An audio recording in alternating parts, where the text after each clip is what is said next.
Good morning students. Unit 5 work power and energy के numericals को हम बना रहे थे लास्ट क्लासेस में। आगे अब कंटिन्यू करते हैं हम।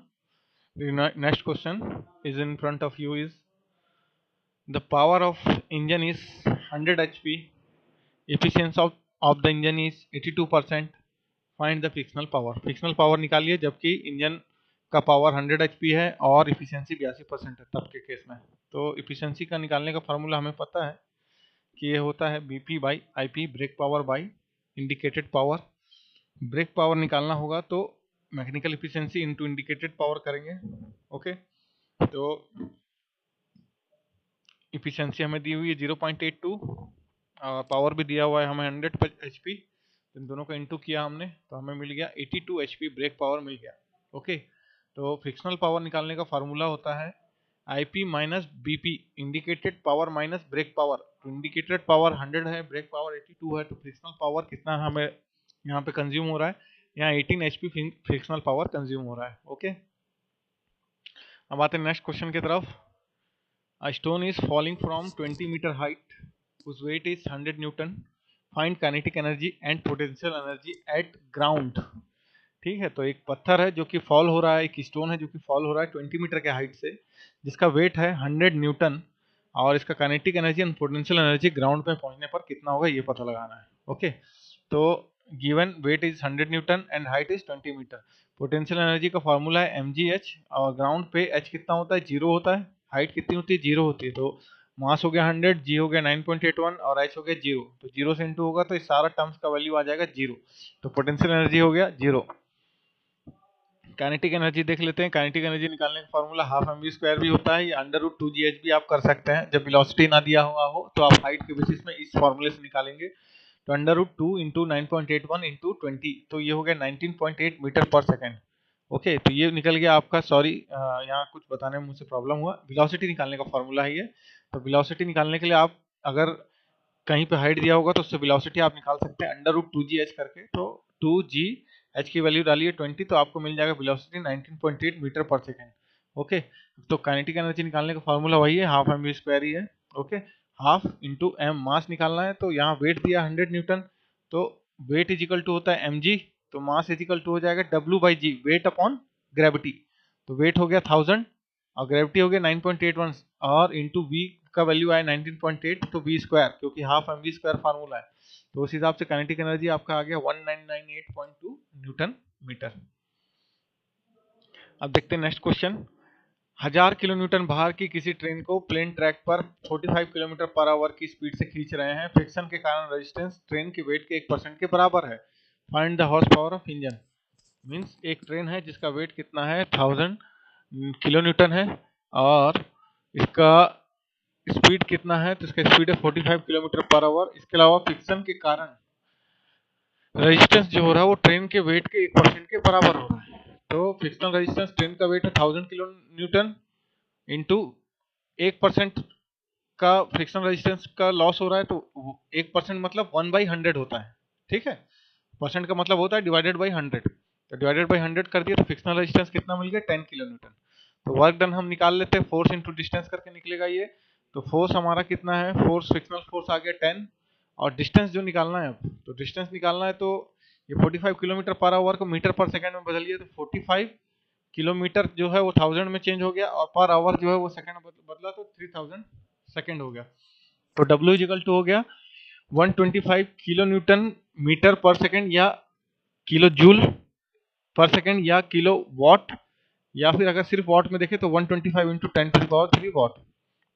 अगर इसी क्वेश्चन को आपको हॉर्स पावर में निकालने के लिए दिया होता कि इस वर्क डन को हॉर्स पावर में बताइए, तो 1 HP में 735 वॉट होता है।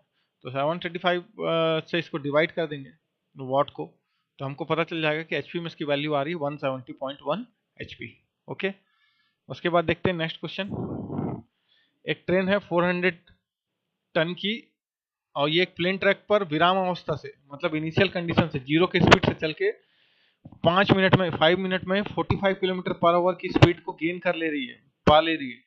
यदि फ्रिक्शनल रेजिस्टेंस जो है 15 न्यूटन पर टन है तो इंजन की का पावर फाइंड कीजिए।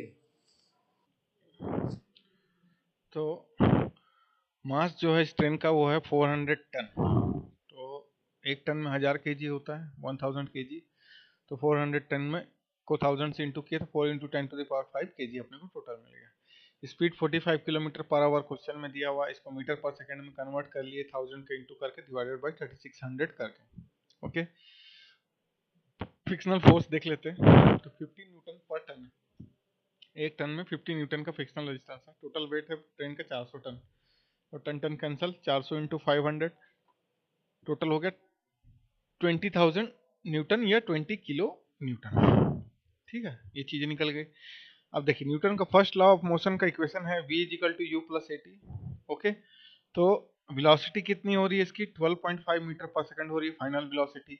इनिशियल वेलोसिटी, ट्रेन जीरो से स्टार्ट हुआ तो स्पीड होगी इसकी 0, प्लस एक्सीलरेशन इनटू टाइम कितना है, तो टाइम देखिए इसने लिया है, टाइम लिया है 50 इंटू 5 इंटू 60, मतलब यहाँ पे लिखा हुआ है 5 मिनट में ट्रेन इतना स्पीड ले रहा है, तो 5 मिनट को सेकंड में कन्वर्ट किया तो 5 इंटू 60 हुआ। तो एक्सीलरेशन आ गया हमारा 0.0 मीटर 0.04 मीटर पर सेकंड। अब फोर्स निकालने का फार्मूला क्या होता है, मास इंटू एक्सीलरेशन। मास ट्रेन का कितना है, मास ट्रेन का है 4 इंटू 10⁵ kg, एक्सीलरेशन आ गया 0.04, तो इस हिसाब से अपना फोर्स आ गया 16,000 न्यूटन, और इसको बोल सकते हैं 16 किलो न्यूटन भी बोल सकते हैं। तो टोटल फोर्स, रेजिस्टेंस फोर्स आ गया 20 किलो न्यूटन, और ये आ गया 16 न्यूटन।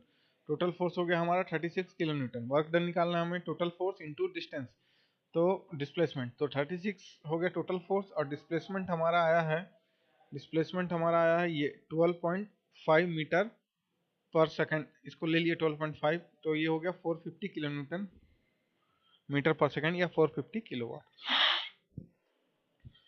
अब इस यूनिट का एक आखिरी क्वेश्चन और हम देखेंगे, देखते हैं चलिए। एक 1200 kg का हैमर 0.75 मीटर हाइट से 600 kg मास के एक पाइल लट्ठे पर गिरता है तथा उसे जमीन में 0.04 मीटर अंदर घुसा देता है। फाइंड फाइंड करना है आपको। पहला, जमीन द्वारा एवरेज रेजिस्टेंस, जमीन क्या रेजिस्टेंस क्रिएट करेगी। सेकंड, टक्कर द्वारा ऊर्जा हानि, अगर टक्कर होगा जमीन से तो क्या एनर्जी लॉस होगा। और लट्ठे की गतिशील रहने का समय, ठीक है, पाइल जो है इसका जब जमीन में जो गिर रहा है तो कितने समय तक ये गिरता रहेगा। क्वेश्चन को फिर से समझिए। 1200 kg का हैमर है जिसको 0.75 हाइट से 600 kg मास के एक लट्ठे पर गिरा रहे हैं, एक पाइल पे गिरा रहे हैं, जो कि उसे जमीन में 0.04 मीटर में घुसा देता है। तो इस कंडीशन में आपको जमीन कितना रेजिस्टेंस जनरेट करेगी वो पता लगाना है, और इस टक्कर में कितनी एनर्जी लॉस होगी वो पता लगाना है। साथ ही साथ आपको ये भी पता लगाना है कि लट्ठा जो है, ये जो पाइल है, ये इसका गतिशील रहने का समय कितना होगा। ओके, तो देखिए हैमर का मास है यहाँ पर 1200 kg और हाइट है यहाँ पर 0.75 मीटर, और पाइल का मास आपको वो लट्ठे का भार दिया हुआ है 600 kg, और डिस्टेंस कितना तय कर रहा है लट्ठा, 0.04 मीटर तक जमीन में घुस रहा है। ठीक है, तो सबसे पहले एवरेज रेजिस्टेंस निकालते हैं। तो एवरेज रेजिस्टेंस निकालने का फार्मूला जो होता है वो ये होता है, capital mass plus small mass plus capital mass का square into H by capital mass plus small mass into S, और टोटल के ब्रैकेट में जी का इंटू।